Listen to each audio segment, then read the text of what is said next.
Bonjour, on est trois étudiantes en sciences politiques et aujourd'hui on va aborder le sujet de l'euthanasie mais sous l'angle de la sociologie des sciences et de la quantification. Donc avant toute chose on va se présenter, moi c'est Violette. Moi, c'est Doua. Et moi, c'est Charlotte. Pour traiter ce thème, on a choisi de s'appuyer sur une vidéo de Vakita qui s'appelle Euthanasie, s'exiler pour mourir, où on va suivre le témoignage de Sandra, une femme française qui a décidé d'être euthanasiée en Belgique, et sa famille l'accompagne, et donc le journaliste va suivre son parcours, et on va comprendre ses motivations et son histoire. Donc Vakita c'est un média indépendant qui a été cofondé par Hugo Clément qui est un militant écologiste et qui est aussi très présent pour tout ce qui est défense des droits des animaux. Donc c'est un média qui est assez militant et qui traite beaucoup des questions d'environnement mais aussi de tout ce qui est questions sociétales, droits sociaux, etc.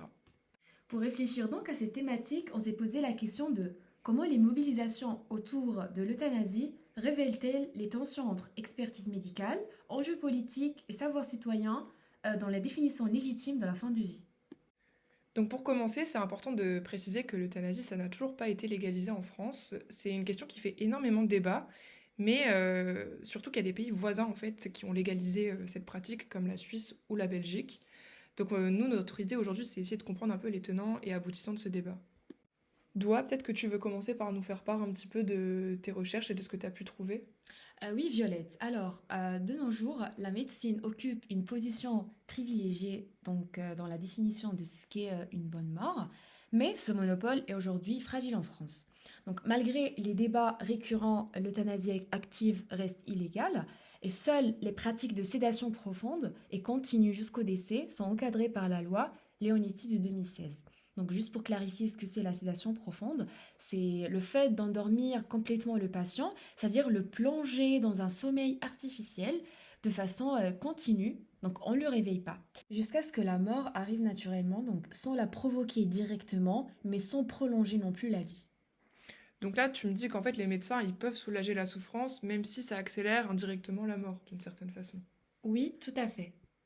Donc cette position de la loi française, elle traduit l'influence de plusieurs instances, comme par exemple le Comité consultatif national d'éthique, donc le CCNE. Donc c'est un organisme étatique consultatif français, et sa mission, c'est un peu de donner des avis sur les problèmes éthiques et les questions de société soulevées par le progrès de la connaissance dans plusieurs domaines, par exemple la biologie, la médecine ou encore la santé. Donc son rôle, il est vraiment fondamental en organisant le débat public sans pour autant délégitimer les autorités médicales. Au fait, en t'écoutant parler, je me demandais sur quoi repose la légitimité de la médecine. Bah justement, pour comprendre ça, il faut faire un peu d'histoire. Robert Merton, il parlait d'éthos scientifique. Donc pour lui, il y avait un ensemble de normes éthiques qui étaient censées guider les scientifiques. À travers ces normes, on peut parler par exemple du communalisme, selon lequel le savoir scientifique appartient à tout le monde. En fait, un scientifique doit publier ses résultats et ne pas garder de secret. Ensuite, il y a l'universalisme, donc n'importe qui peut faire de la bonne science, peu importe sa couleur de peau, sa nationalité ou sa religion. Après, il parlait aussi du désintéressement. Ça veut dire qu'un scientifique ne doit pas faire de recherche pour devenir riche ou puissant, mais juste pour chercher la vérité. Et enfin, il nous présente aussi le scepticisme organisé. Donc, selon cette notion, les scientifiques doivent tout vérifier, tout remettre en question, même ce que leurs amis ont trouvé, et ne jamais croire sur parole. Ah ok, merci pour la précision. Je t'en prie. Et en fait, pour compléter, c'est un ethos qui garantit en théorie l'impartialité et la responsabilité des médecins dans leur prise de décision, mais c'est un peu plus compliqué que ça, puisque dans la pratique, les enjeux politiques et moraux viennent complexifier cette figure d'une médecine neutre et désintéressée, surtout lorsque des décisions vitales doivent être prises autour de la fin de vie. Et on n'avait pas lu que la médecine était engagée dans un travail de démarcation. Oui, je crois que c'est le boundary work. Oui, tout à fait les filles. En fait, dans un contexte où des savoirs profanes comme l'expérience de patients, les mobilisations citoyennes ou les débats éthiques prennent de plus en plus de place, les médecins ils cherchent en fait à protéger leur domaine d'expertise contre des incursions extérieures. Ce travail de démarcation, il est à la fois scientifique et politique. En fait, il consiste à tracer une vraie frontière entre les savoirs qui sont jugés valables entre guillemets et ceux qui sont considérés comme profanes ou militants. Ah oui, je vois. Donc en fait, les scientifiques, ils font ça pour être un peu les seuls reconnus comme ayant une parole sérieuse dans la société. Oui, c'est ça. Ah, et donc là, les filles, pour résumer un peu ce que vous avez dit, il y a une sorte de tension entre l'expertise médicale et les normes morales qui rappellent que la science n'évolue donc pas dans un vide social, mais elle est plutôt façonnée par des valeurs et des luttes sociales et également des intérêts politiques, comme le montre l'analyse sociologique des sciences. Et on reviendra sur ça plus tard. C'est ça, merci Doua. Et moi, je voulais à mon tour vous partager un concept que j'ai trouvé intéressant en faisant mes recherches, celui d'épidémiologie citoyenne. En fait, le 21e siècle, il a été marqué par une connaissance qui s'est distribuée dans la société.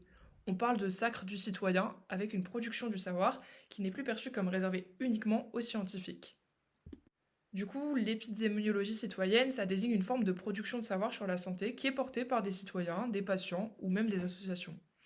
C'est des groupes qui vont mener des enquêtes, collecter des données, documenter des problèmes de santé qui sont souvent ignorés ou mal pris en compte par les autorités publiques ou la recherche officielle. Et ça permet aussi d'apporter un regard nouveau. C'était par exemple le cas pour des activistes du sida dans les années 80-90 qui avaient pas mal contribué à produire des savoirs alternatifs. Ainsi, l'euthanasie, elle constitue aussi un sujet de mobilisation citoyenne. Par exemple, je ne sais pas si vous saviez, mais chaque année, il y a l'Association pour le droit de mourir dans la dignité qui commande un baromètre à l'IFOP pour mesurer un peu le soutien des Français à l'euthanasie et au suicide assisté pour prendre un peu la température de la vie de la population. En fait, c'est pas juste un sondage passif, ils utilisent vraiment les résultats comme un outil politique qui permet de faire pression sur les décideurs. On peut donc parler un petit peu d'une quantification militante, la production de chiffres qui se fait un peu dans l'idée de légitimer une revendication sociale. Ah bah oui, j'avais entendu ça. Mais d'ailleurs, il y a aussi d'autres associations comme Jusqu'à la mort, accompagner la vie, qui est du coup une association qui a collecté des témoignages de patients et de familles et de soignants sur les situations de fin de vie. Et du coup, c'est des récits qui sont utilisés pour nourrir des rapports, former des soignants, mais aussi pour sensibiliser le grand public. Ah d'ailleurs, c'est aussi l'objectif du reportage que nous avons étudié aujourd'hui, qui est proposé par Vakita.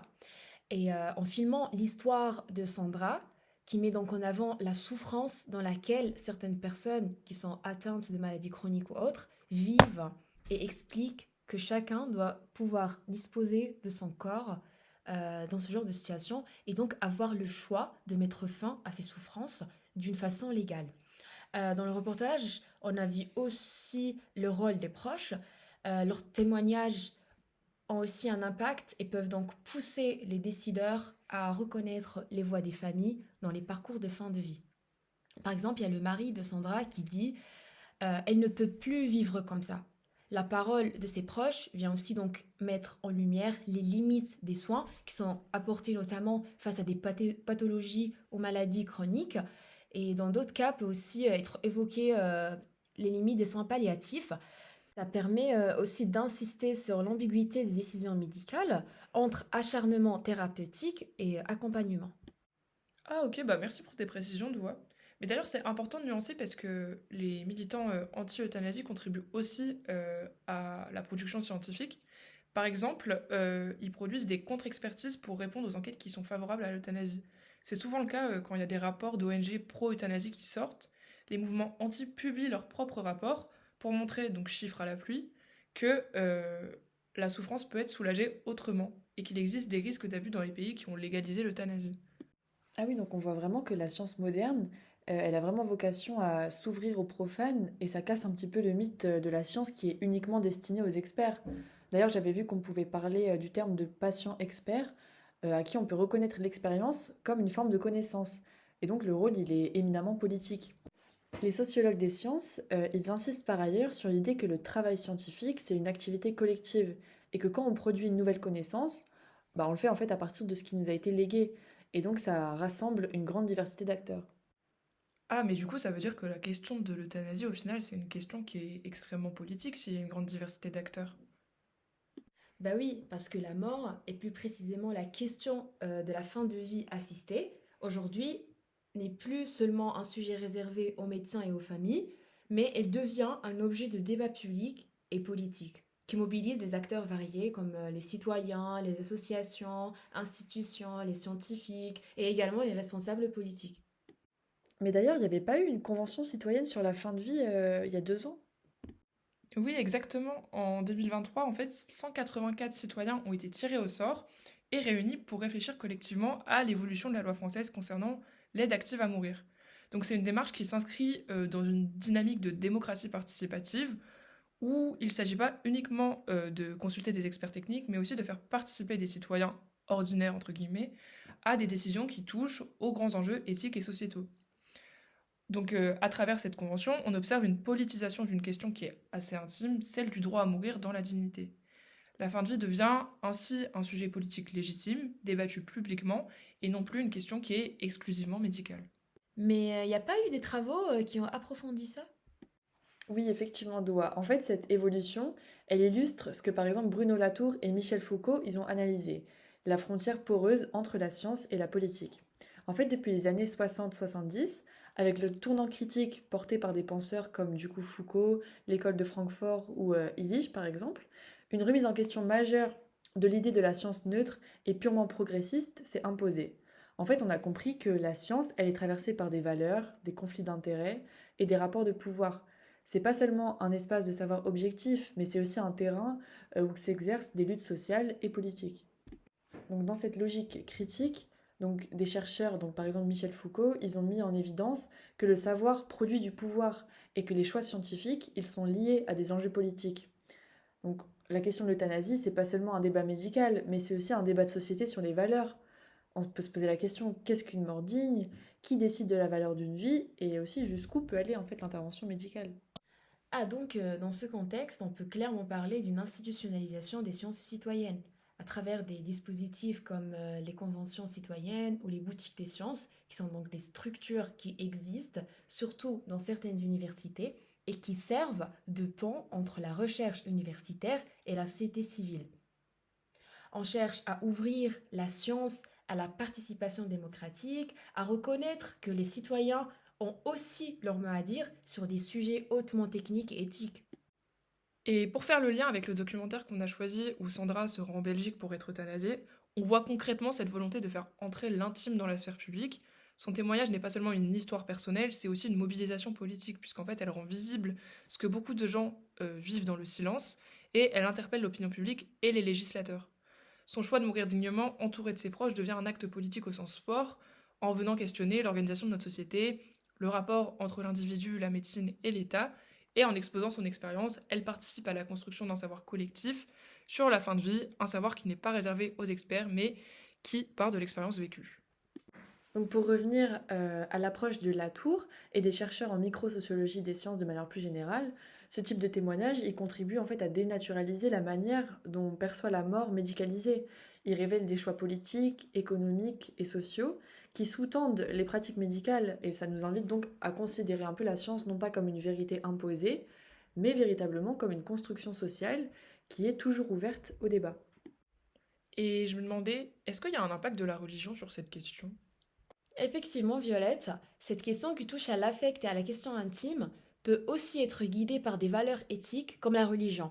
On prend ici l'exemple de l'Église catholique qui a par exemple réaffirmé ces derniers temps avec force son opposition à toute forme d'euthanasie, défendant l'idée que la vie humaine est sacrée, de la conception à la mort naturelle. Cette position de l'Église a bien sûr influencé et influence encore largement les débats contemporains sur la légalisation de l'euthanasie, en France comme en Belgique. Elle montre que la mort n'est pas simplement un fait biologique ou médical, mais plutôt un fait éminemment politique et moral. Dans le documentaire, cette tension est palpable. Le choix de mourir dignement, entouré de ses proches, s'oppose à une vision traditionnelle dans laquelle la souffrance est parfois valorisée comme une sorte de chemin spirituel. Donc celle-là, ça illustre pleinement en fait ce que Michel Foucault il appelait les effets de pouvoir du savoir. En fait, ici, le savoir éthique religieux, si je comprends bien, il entre vraiment en conflit avec les savoirs médicaux et citoyens sur la fin de vie. En fait, les valeurs morales, religieuses et philosophiques, elles traversent les débats médicaux, influençant ainsi du coup les décisions législatives, et ça peut façonner des mobilisations citoyennes autour de l'euthanasie. Ok, bah merci les filles pour tout ce que vous avez apporté, c'est vraiment hyper intéressant d'avoir un peu vos recherches. Bah, merci à toi. Merci Violette. D'ailleurs, je voudrais finir sur une petite ouverture, puisque le président Emmanuel Macron avait fait une proposition de loi sur ce sujet pour potentiellement légaliser l'euthanasie, mais de façon très encadrée et stricte. Et ça devait être discuté et potentiellement voté il y a environ un an à l'Assemblée nationale, mais ça n'a pas été le cas avec la dissolution qui a eu lieu en juin. Et même si c'est pas quelque chose qui a abouti pour le moment, c'est une première ouverture donc à une potentielle légalisation en France. Et on n'hésitera pas à vous faire un deuxième épisode de podcast si ce projet de loi va plus loin. Voilà, c'est la fin de cet épisode. Merci d'avoir été avec nous jusqu'au bout. Si le sujet vous intéresse, n'hésitez pas à continuer la réflexion de votre côté. À très vite pour un prochain épisode. À À bientôt! bientôt!